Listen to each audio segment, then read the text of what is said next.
Muy buenas noches, soy Federico Reyes Heroles. Bienvenidos a Primer Círculo. Muy buenas noches, Carlos Elizondo. Bienvenidos a Primer Círculo. Hoy vamos a platicar sobre el tema que más le preocupa a los mexicanos de acuerdo a todas las encuestas, que es la inseguridad. Vamos a platicar sobre cuál es la estrategia del nuevo gobierno, puede o no funcionar, y para ello hemos invitado a un especialista, Edna Jaime, quien es la directora general de México Evalúa, y uno de los grandes objetivos de esta organización es, por supuesto, cómo vamos en materia de seguridad. Edna, bienvenida. Pues un gusto, Carlos, un gusto, Federico. Lo mismo. Gracias por invitarme. A ver, vamos mal en números, casi todos los delitos van, si no en caída libre, deteriorándose, sí. menos rápido que en, digamos, los últimos 2 años del presidente Peña Nieto. Yo, para soltar un número, tenemos una tasa de homicidios alta, muy alta, 30 homicidios por cada 100,000 habitantes a nivel nacional, y estamos esperando cerrar el año con más de la mitad de los estados arriba de esta tasa. ¿Más de la mitad de los estados arriba? Arriba de esta tasa. Y nada más para dimensionarlo. La Organización Mundial de la Salud dice que más de 10 homicidios por cada 100,000 habitantes es epidemia.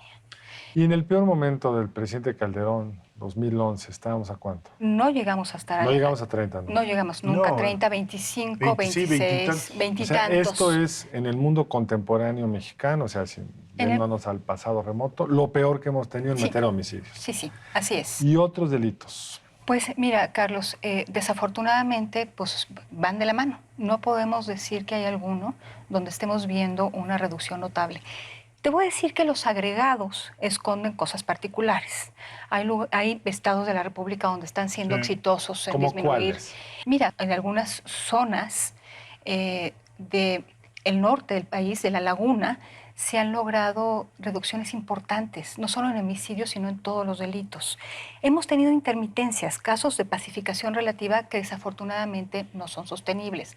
Ahorita te puedo decir que un modelo al que debemos mirar es el de la laguna, que lograron una articulación interesante entre sus fuerzas de seguridad, coordinación suficiente que les ha logrado disminuir todos los La laguna, hay delitos. que recordarlo, son 2 estados, o sea, es Durango y Coahuila, que eso es una complejidad adicional. Fue muy difícil lograr romper los cercos que implican las demarcaciones territoriales y los cercos que implican los distintos ámbitos de gobierno y los distintos cuerpos de seguridad que intervienen.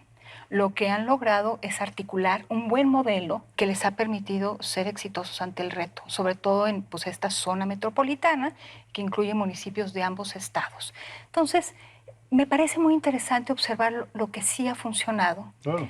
No se sostiene en el tiempo, ese es el problema. No sabemos todavía, seamos optimistas. Te voy a decir, Carlos, que sí hay un problema porque con el arribo de elementos de la Guardia Nacional y de jefes del ejército, militares a cargo de esto, están empezando a fragmentar lo que ya se había logrado articular.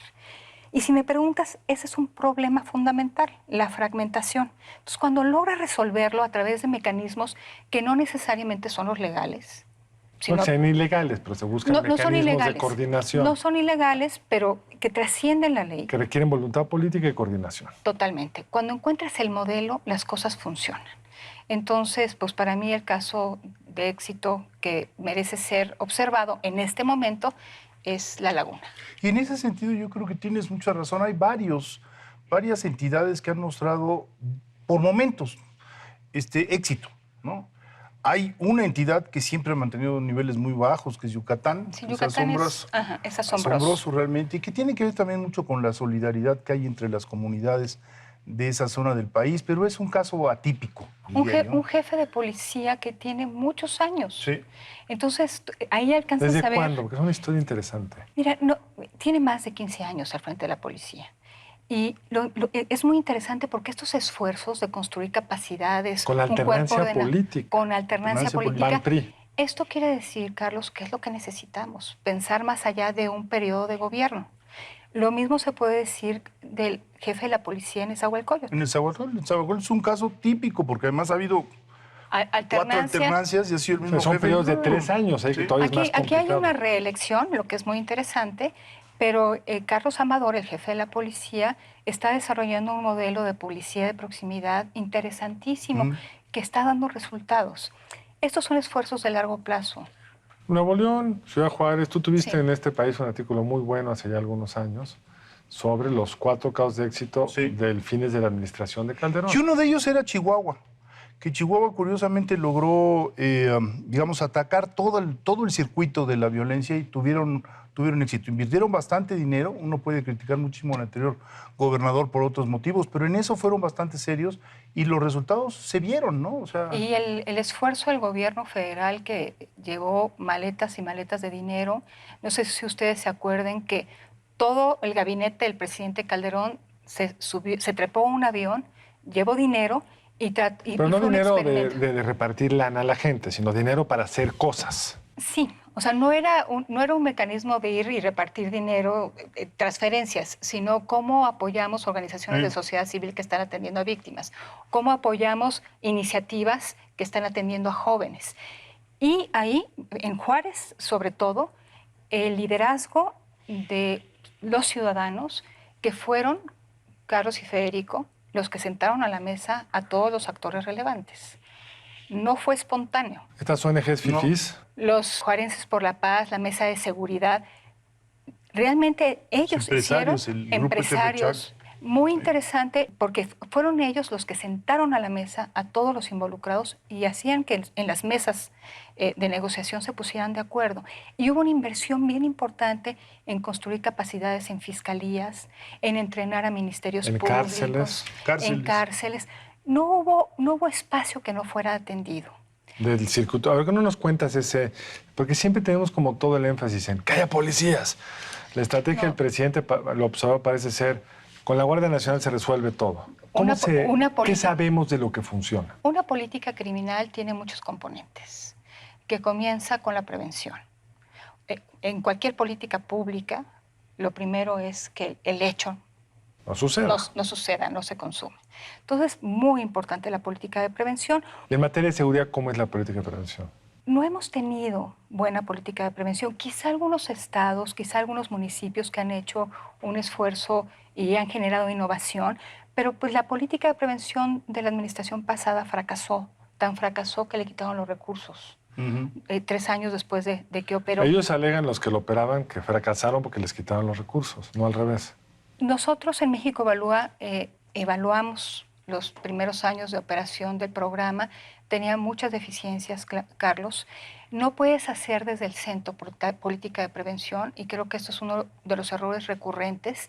Tienes que hacerlo desde el ámbito muy local, conociendo mucho la comunidad y sus dolencias e identificando muy bien. La política de prevención trata de identificar factores de riesgo, poblaciones en riesgo.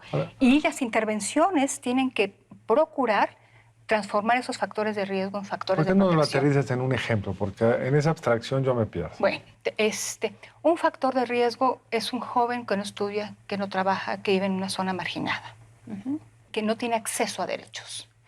Una política de prevención es identificar a esos jóvenes y darles una salida.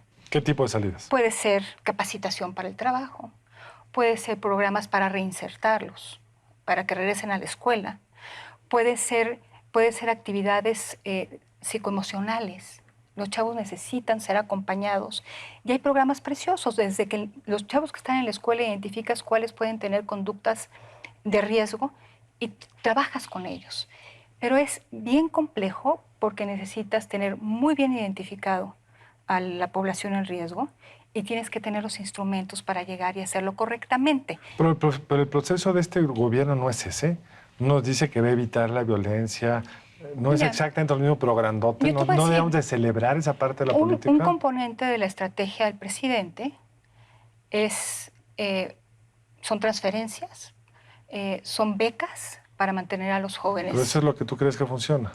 Son becas cuando se hacen bien, Carlos. Yo creo que lo que tenemos... Si las van a dar, ¿por qué las van a hacer mal? No entiendo. No, primero hay que probar que las becas van a hacer que los chavos permanezcan en la escuela, que jóvenes construyendo el futuro van a generar una oportunidad de empleo para los jóvenes y que sobre todo, que están llegando a la población que lo necesita. Está llegando a todas, entonces por definición llega también a los que lo necesitan. No necesariamente. Déjame decirte que de lo que conocemos de jóvenes construyendo el futuro, es muy difícil que los jóvenes verdaderamente en riesgo puedan llegar al programa. Necesitan escalones para poder llegar al programa.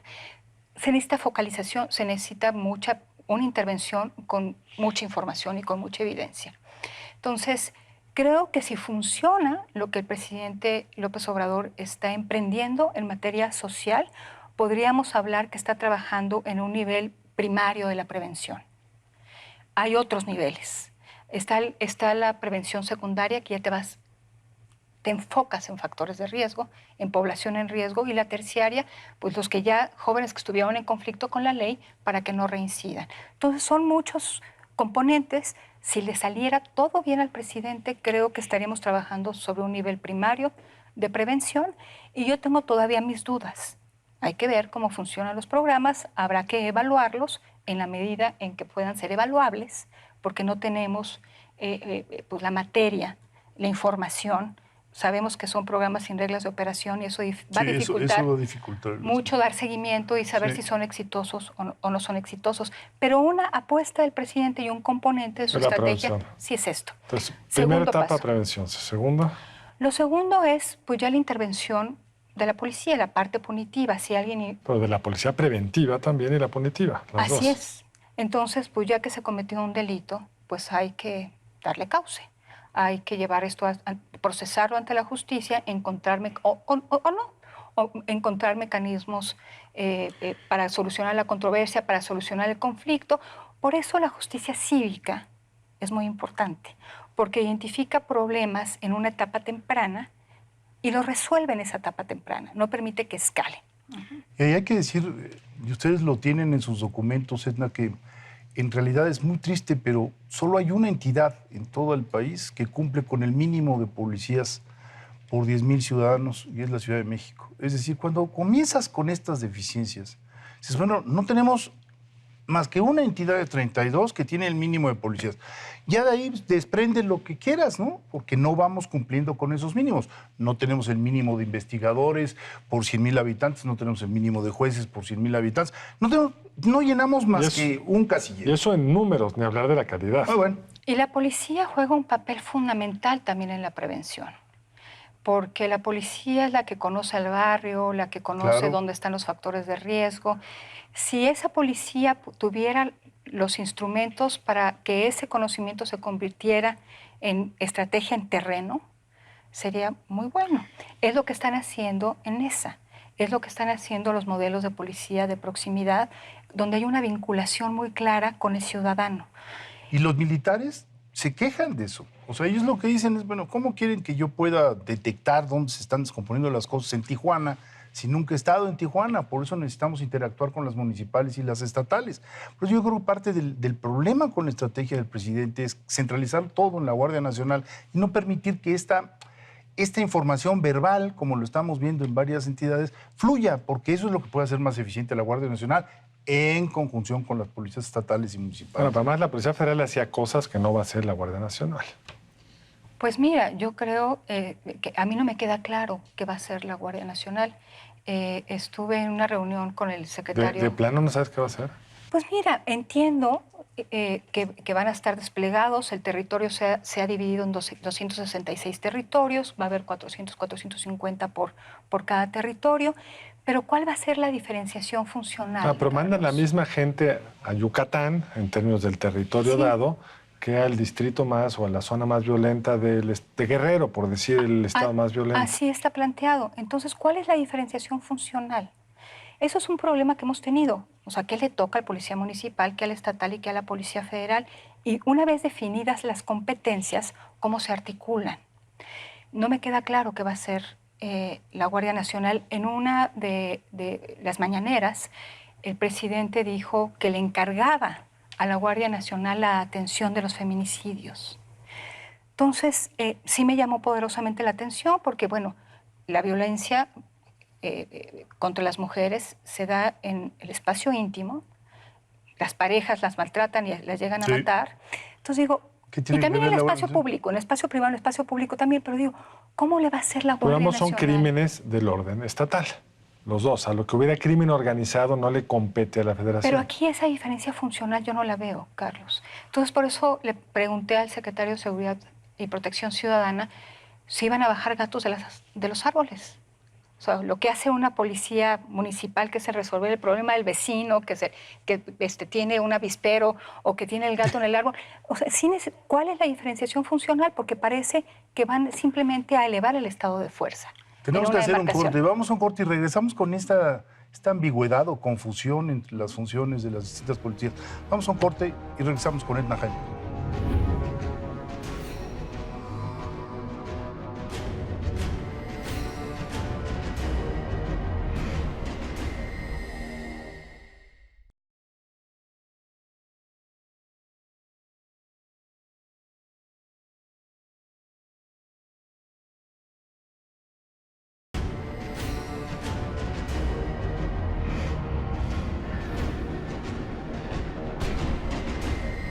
A ver, nos quedamos ahí con la anécdota de los gatos y de los avisperos, pero los feminicidios y cuáles son las funciones de la Guardia Nacional. ¿Cuál van a ser, Federico? ¿Es perseguir migrantes la función de la Guardia Nacional? Migrantes. Pues mira, ahorita los cercos que han creado en las fronteras, pues parece la función más evidente de la Guardia. Está ahí casi la mitad de sus elementos, Entonces, ¿no? Mira, en una reunión a la que fuimos invitados, varias organizaciones con el gobierno, representantes del gobierno de la Ciudad de México, estaba el antiguo secretario de Seguridad Pública y le preguntamos qué va a hacer la Guardia.